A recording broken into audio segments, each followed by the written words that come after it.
welcome Navjeet or welcome to both of us Yes, welcome into to your. podcast. And I did come to use the facilities, but will you turn the camera and show the sign, because apparently now I'm going to have to hold everything in. Yeah, Can you you really want me to change it? Okay. turn? Let's see. Oh man. Okay. Well, I guess I'm going to have to just cross my legs and we'll do it that way. You could, yeah. So hi, how are you? It's been a while since last time. Thanks for being flexible. I missed our last appointment. Thank Apologize for you. that. Thank you for coming back on a popular demand. Thank you. Thank you for having me. And hopefully I get a couple bottles of milk thistle after this. Yeah. We should all be taking that. Right. Milk thistle, great liver cleanser. By the way, I did a class. It's a free YouTube video called the Herbs and Nakshatras, or Ooh. the Nakshatra Herbs, or something like that, based on my study with Dr. Vasan Lad. Mhm. And he had, as a master Ayurvedic physician, he had his own ideas about which herbs resonate with which nakshatras. And some of them make sense in that they sound the same. For example, Ardra nakshatra, and you have Ardraka, which is ginger, right? Right, right, Or Ashwini nakshatra, and you have Ashwagandha. right. So there's an affinity in the name and but also the symbolism, because ginger, if you take ginger juice and you put it in your nose and nasya, it will make you cry. it's not pleasant. Ashwagandha smells like a horse, and it gives virility, like the Ashwini twins had. So I made that video. It's on my YouTube playlist, Learn Vedic Astrology with Simon. And yeah, there's so much to the nakshatras, by the way. There's so much information. You can do a full course. You can spend, 2-3 hours on one nakshatra, barely scratch the surface, you Right. know. Cool. Um, I'll check it yeah. out. I love to learn. Love. So milk thistle then would be associated with a particular nakshatra. I'd have to think about which one it is, because it is a liver detoxifying herb. I'd have to think about it. Yeah, I wonder. I Yeah. wonder. Yeah. Um, so anyway, that's not the topic for today, but I thought that was interesting, since you have this apothecary there behind you. So quick question. When we say particular nakshatra, so it's like if someone has a moon or ascendant in a particular nakshatra, they can take that herb that will be more powerful, and they can take it more, like it can work better for their body because. You know how in homeopathy, how you have your constitutional formula? Right. It's like that. It's the herb that, whether you're up, whether you're down, whether you're sleepy, or whether you're energetic, you can take it pretty much all the time. Like, that's your home base herb. Right. Um, so let's say you were born in Mula moon or Mula rising. So Dasha Mula is one of the roots. Mula has a few different, because Mula means root. So any kind of root or bulb is good for Mula people. But Dasha Mula is the classical Ayurvedic formula, which is 10 roots.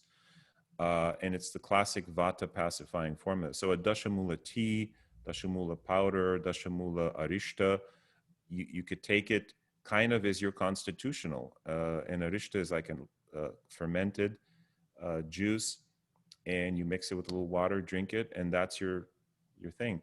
And I found that to be generally true. I haven't surveyed a vast amount of people and done a scientific double-blind placebo study, but in working with some of my clients and on experimenting on myself, I find that it seems to have some truth to that. So it's your Cool. constitutional.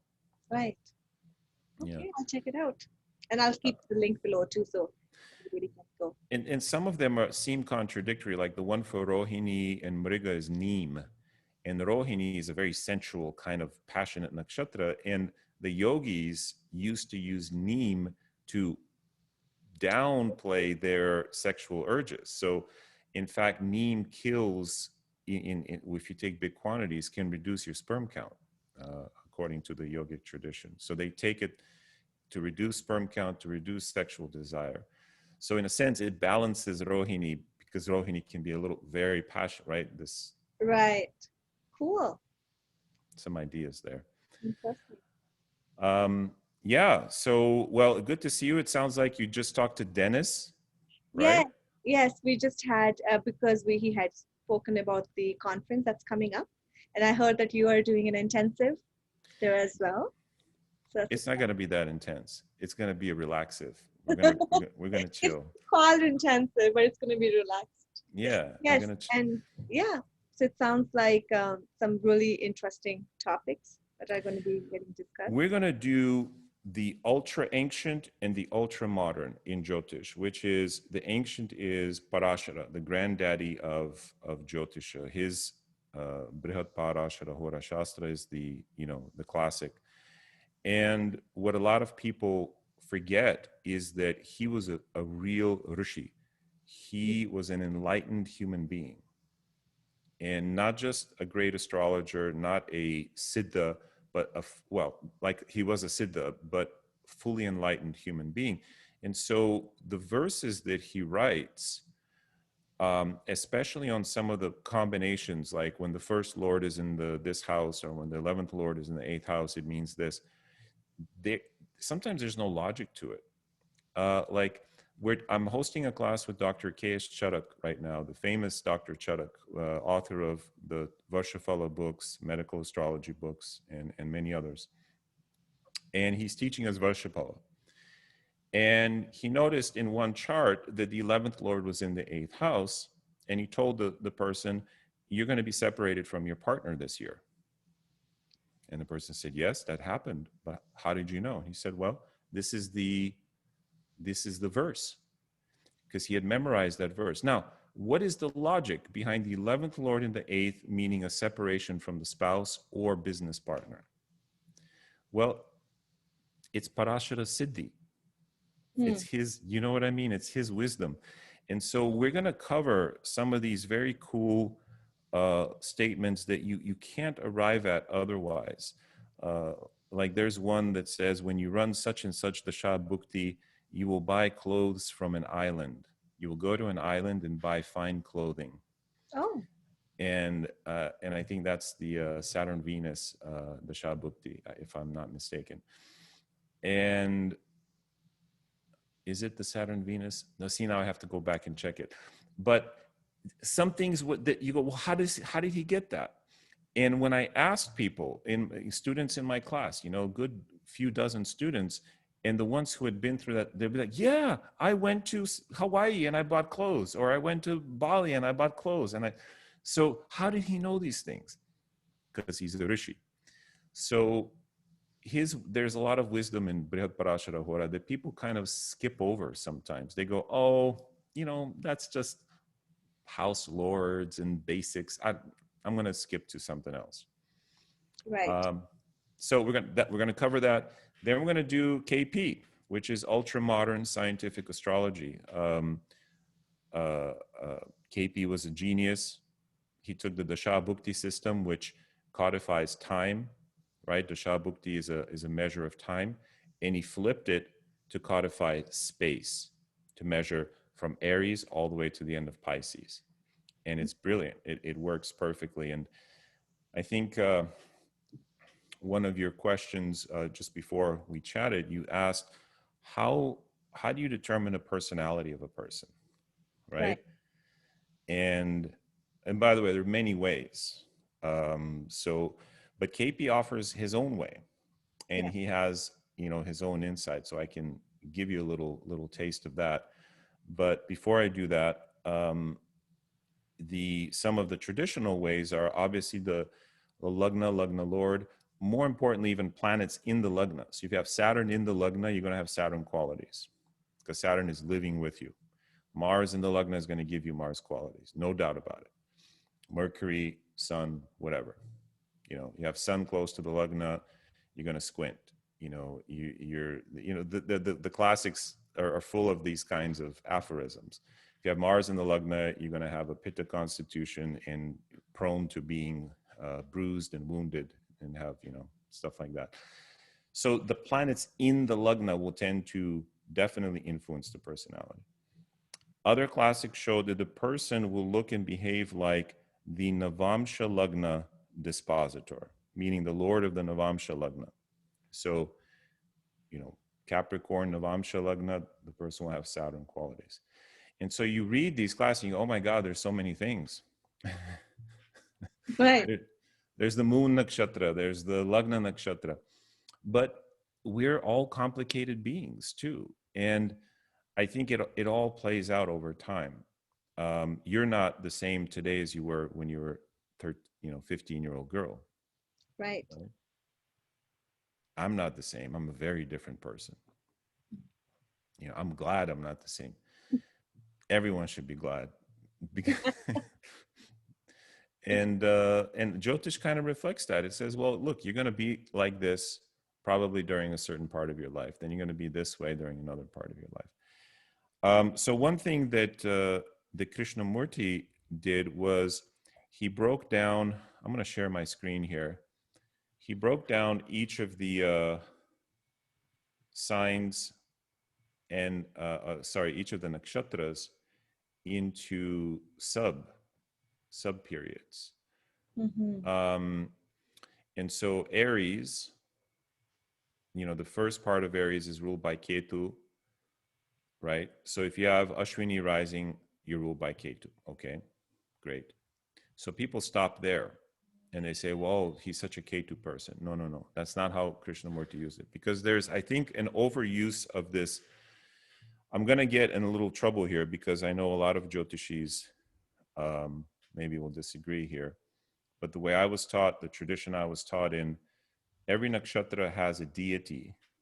So the Ashwini Kumaras are the deity of Ashwini, not Ketu.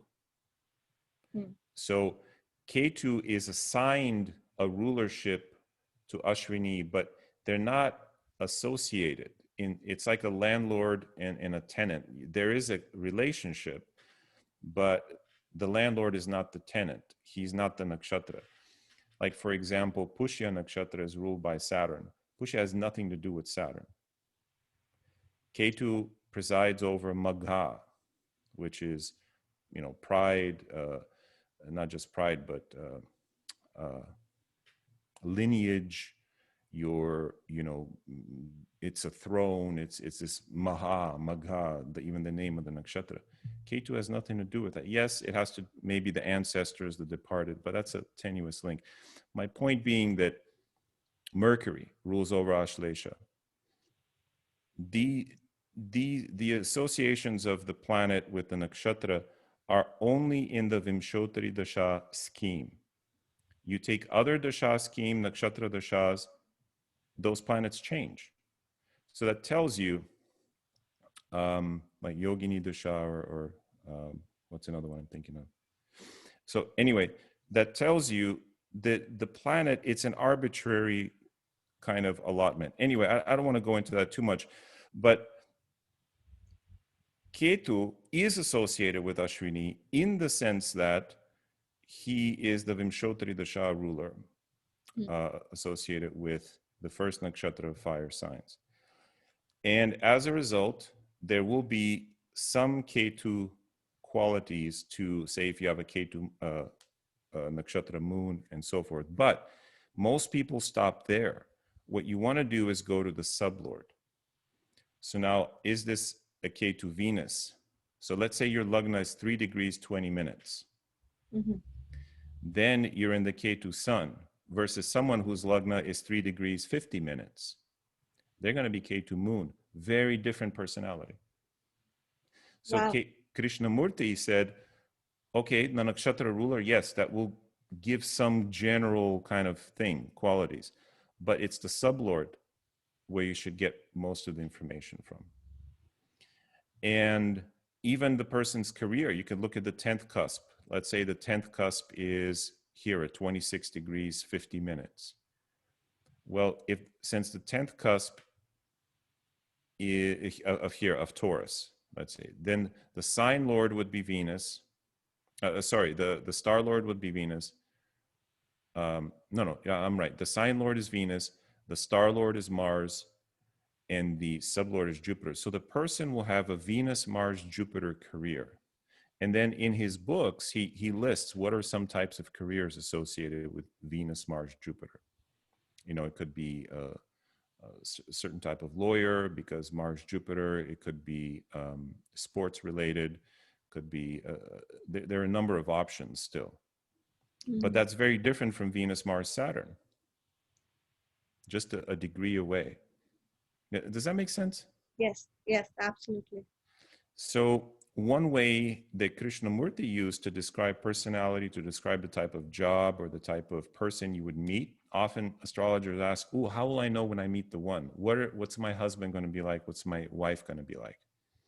You can look at their seventh house cusp, see which Rashi, Nakshatra, and sub it falls in. That can give you a general kind of look. So, you know, you can do this for yourself. You can test it out. Those of you guys watching who are already married, look at your seventh house cusp, see what sign. So if in the Aries example, I was talking about Ketu, but we should really start with Mars. Mars is the sign lord. Ketu is the star lord. And then in this case, Venus would be the sublord. So Mars, Ketu, Venus, and so forth. So that's how Krishnamurti used it. And I'm going to talk about, I don't think I'm going to discuss this in the Sedona conference, but I'm open to questions. I'm going to discuss some of his other methods for choosing between multiple options. You know, if you, like if your client comes in and says, should I take Shilajit or should I take milk thistle? Which is better for me? Right. And you're going to be like, well, I'm not sure. Pick a number from 1 to 249. Boom. Do some KP. In 30 seconds, you can see which one is better using astrology, not, you know, the medical. If the medical shows that both would be okay. So I'm going to teach that and a couple other things. So, I mean, that was a question you had. I don't want to ramble on here. I feel like I'm just talking to myself. You know, I don't want to It's an interesting chew your concept. But ear. I'm like, this just makes so much sense. Like changes in every degree. I mean, Yeah, I mean, Krishnamurti said, look, people are influenced by the sign. If you're Gemini Lagna, you're influenced by Mercury, generally. But you're also influenced by the nakshatra, okay? But you're also influenced by the sub. And he said the sub is actually the strongest influence because it's the most minute portion. Because there are currently 350,000 babies born every day. right. So divide that by 20, well, divide that by 12, and you get, oh God, I'm terrible at math, like 30,000, 28,000 for every Rashi. So every Rashi is some 20, 30,000 babies born. Does that mean every Gemini is going to be, all 20,000 are going to be the same? No. A lot depends on that little sub. And as the sub changes, so the personality, the life changes. Right. That's so cool. That was his great kind of, you know, contribution to Jyotisha. So we're going to do the bookends. We're going to do Parashara and we're going to do Krishnamurti. Yeah. Any thoughts? What do you think? I think this is amazing. I just like to look at the look at some degree in the Scorpio section. Yeah, let's go. Let's go. Let's go to Scorpio. Let's see. What is Virg, 18 boom. degree ladder? So that's Mars, Mercury, and Ketu. 18 what? 18 over 1833 or under 1833? Oh yes. So not sure. I have to see. So it So would be Mars, Mercury, Mercury, or Mars, Mercury, Ketu. yeah. And Interesting. so whatever that is, so Mercury Ketu often has to do with alchemy, with other languages, with deep intuition. So people who, I mean, there are a lot of people work in pharmacies because Ketu tends to be associated in Krishnamurti associated with allopathic medicine. Um, and Mercury is a merchant planet, so selling, working in pharmaceuticals, that kind of thing. Then adding Mars to it would add some element. Um, it could also be someone who's a very good debater. Mars is very sportsmanlike. Mars, Mercury gives coordination, skill. Mhm. Anyway, I'd have to look up because he has definitions for a lot of these, and they're in his readers, the KP readers. So we can look up, Mars, Mercury, Mercury, or Mars, Mercury, K2. Is this for yourself or for someone else? For myself, but I'm not sure the full degree. I'll have to look. So if it's like over 1833, then it goes to Mars, Mercury, and Mercury, K2. Yeah.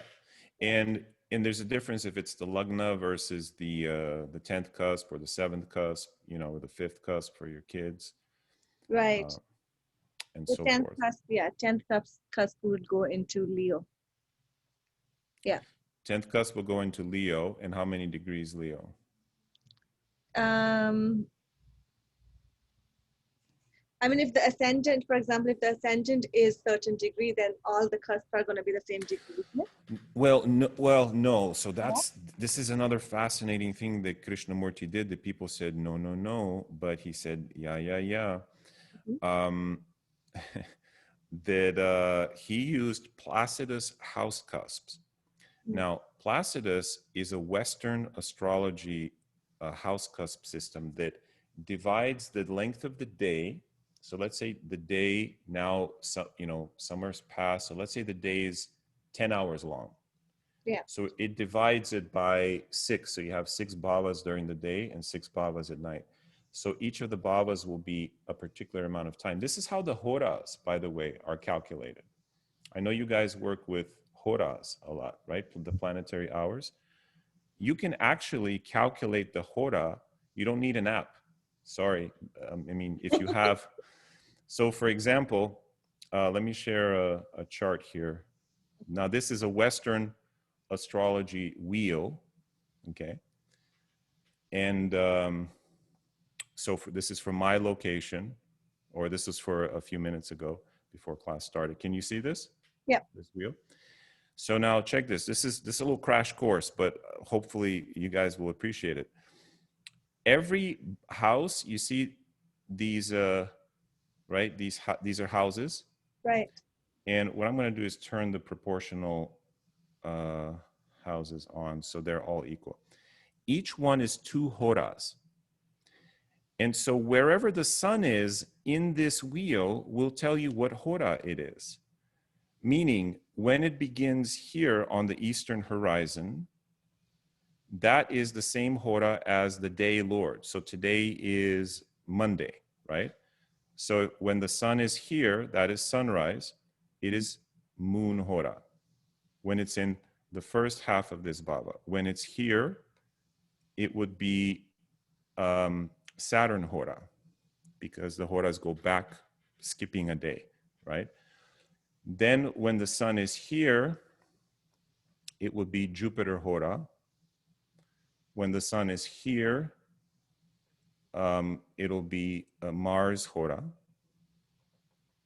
Is this making sense? Are you following? Yes. Yes. As the sun moves through each half of each bhava. So I can tell you, if you want to check on your app, I can tell you what hora. In fact, I could do it for your location because Let me see what it's showing here. based on this, I have to cast a chart for your location though. Jupiter. Yeah, so it is Jupiter hora here as well. So let's keep walking through this.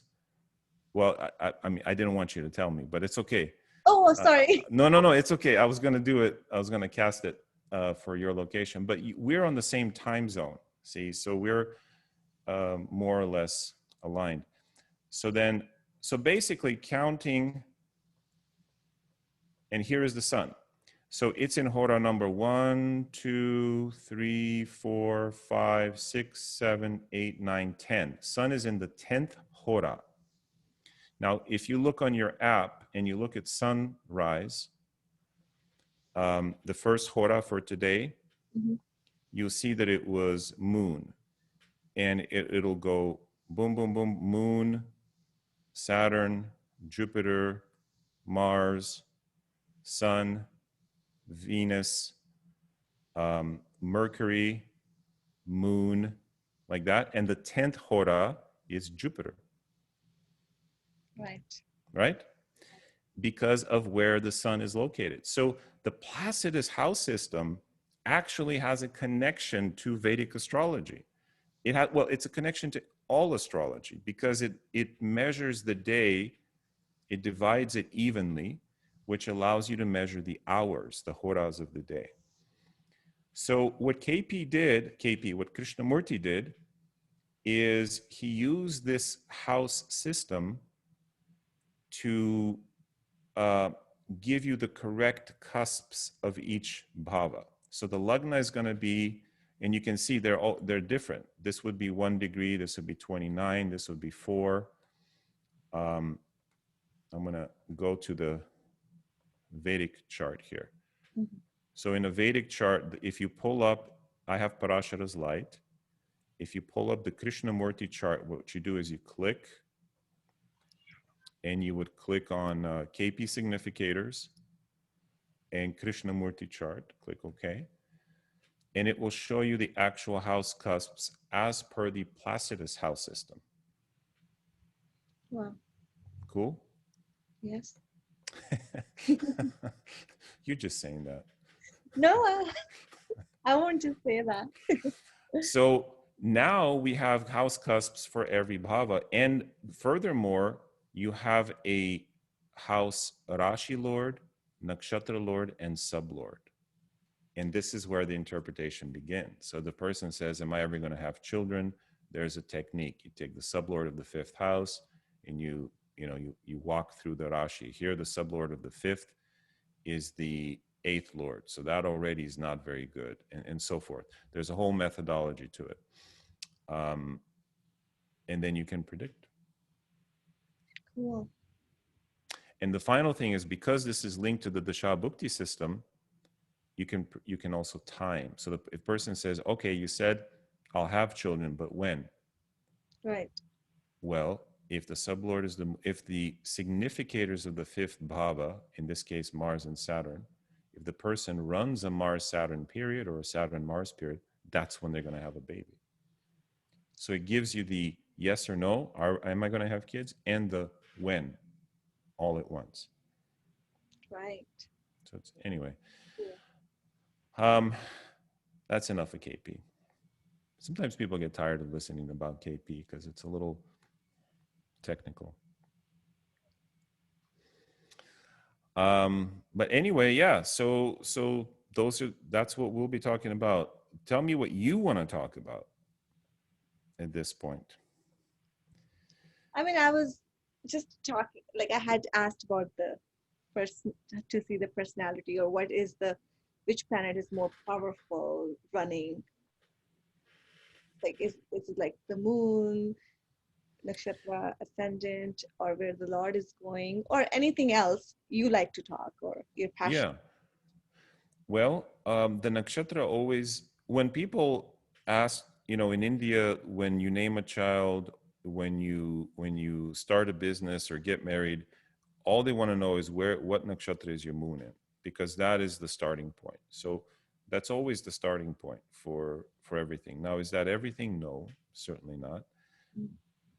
I mean, we have a lagna for a reason, but you know, the the nakshatra lord of the moon, the navamsha of the moon, and so forth, the aspects to the moon will tell you a lot about the person's character.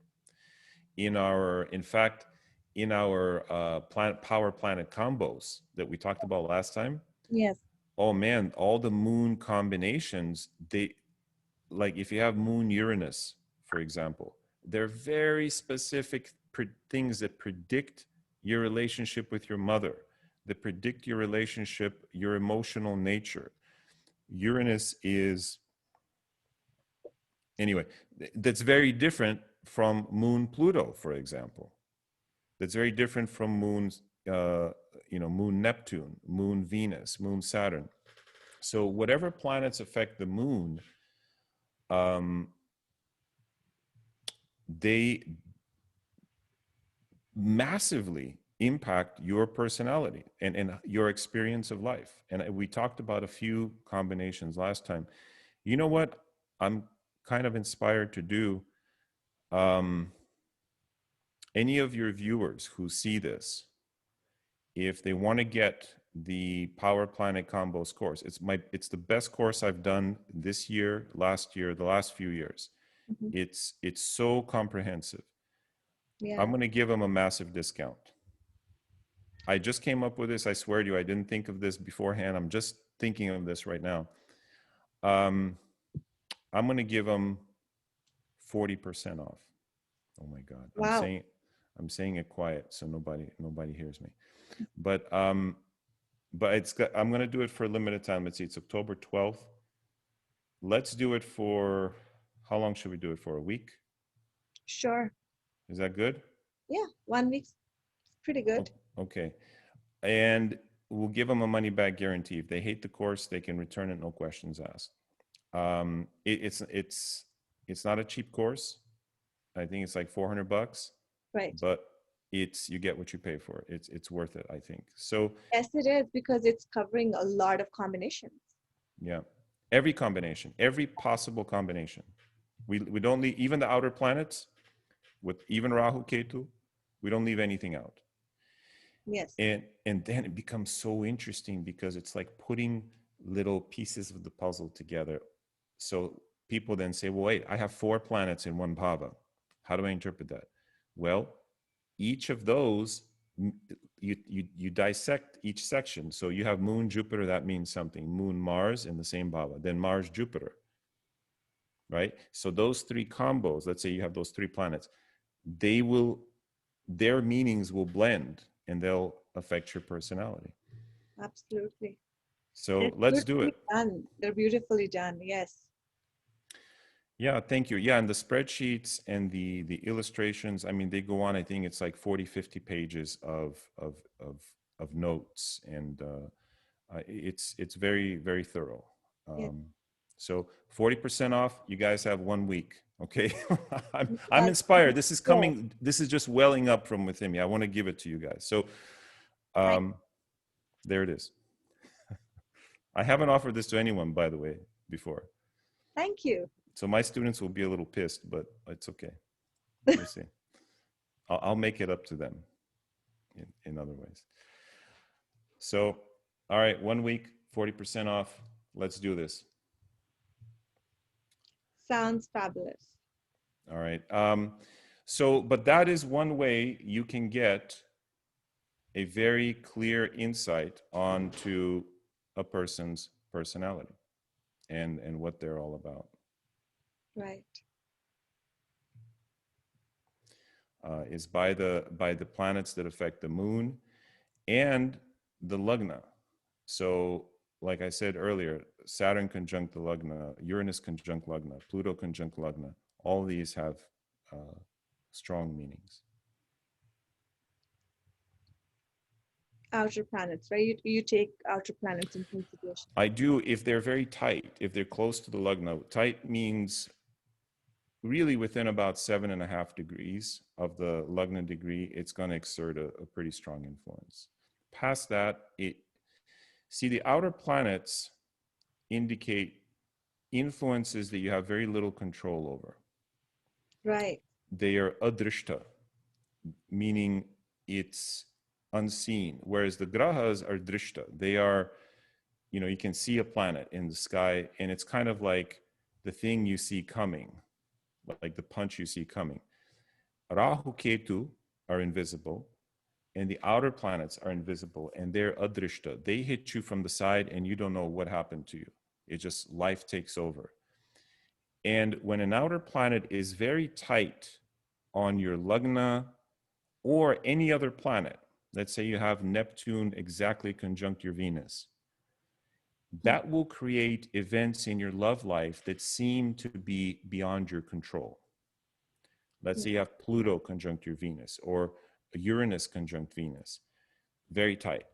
Now, if it's not very tight, if it's separated, by 5, 6, 7, 8, 9, 10 degrees, then it will influence your love life, but you have more free will. You have more say in how things turn out. There's more of a choice. People always ask about, well, is there free will or is everything fated? Well, it depends. If you have Pluto exactly conjunct your moon, you're going to have power struggles with your mom. There's no doubt about it. There's going to be a problem. And there's very little free will about that. It's gonna be there, something you have to face. You have free will in how you face it, but it's gonna be something you have to face. But if Pluto is, say, 15 degrees from your moon, there are gonna be some power struggles, but they're not gonna dominate your life in the Right. same way. Make sense? So, yeah, so that's that. So yeah, the outer planets definitely have an effect. Wow. Okay. Yeah. So what else? What else do you? I mean, there's so much. There's so much richness and depth to Jyotisha, and Yes. A lot. Different aspects. So the interesting. like the thing is that the chart, any chart, the chart of a country, the chart of a person, is it's what stands out to you at the moment of the reading. You can't read everything in a horoscope in 2 hours. It's what stands out to you that matters, and that's why people come back and get readings over and over Right. sometimes. Right. And did we already talk about your the intense course? The intense course, The intense the course. relaxive, Yeah. yeah. Well, in the relaxive, we'll be in the Sedona relaxive. We'll be talking about KP. We'll be talking about Parashara. I haven't read all of Parashara, if I'm being honest, Mm. because, like, for me, I'll read a couple of verses, and they're so deep, they're so beautiful. I just go, whoa, and I kind of sit back and enjoy them, kind of like a fine wine. You don't guzzle the bottle of wine, you enjoy it sip by sip. And one of the things that illustrate this is straight up in chapter 1. Parashara shows how much of a rishi he is. He says, Sarveshu chaiva jiveshu paramatma virajate sarvam hi tadidam brahman stitam hi paramatmani. He says this, he makes this statement that is basically the foundation of Vedanta, the foundation of all the spiritual traditions of India, that says within all beings, Paramatma, the great Atma, the soul, God, Virajate, shines forth within all beings. Sarvam hi tad. In fact, everything is God. And he is everything. Now that is not a statement you typically read when you read Jyotish books. But later in the second part of Parashara, it comes back, because then he says, if you're running, say, a Maraka period, let's say Saturn rules your 7th house, he's in the 8th house, and you're running a Saturn period, that's a bad potential period, right? He Right. said the remedies he gives are spiritual remedies. Do Vishnu Sahasranama, do Mahamrityunjaya, donate a black cow. But his belief is that because God is within everything, you can appease these planets by doing spiritual work, by doing. So he believes in upaya. He believes that things can be remedied if you connect, especially if you connect with the God in all things. So it's my belief that Jyotisha was part of a spiritual path for him. Right. And that's why he gives a lot of his remedies are connected to Vishnu, connected to worshiping Vishnu in various forms, particularly through the Vishnu Sahasranama. Right. So Um, yeah, so he truly was a rishi, and we'll talk about how that comes out in the Parashara and how we can use this text to guide not just ourselves but our clients as well. Right. So, um, yeah, does that make sense? Mhm.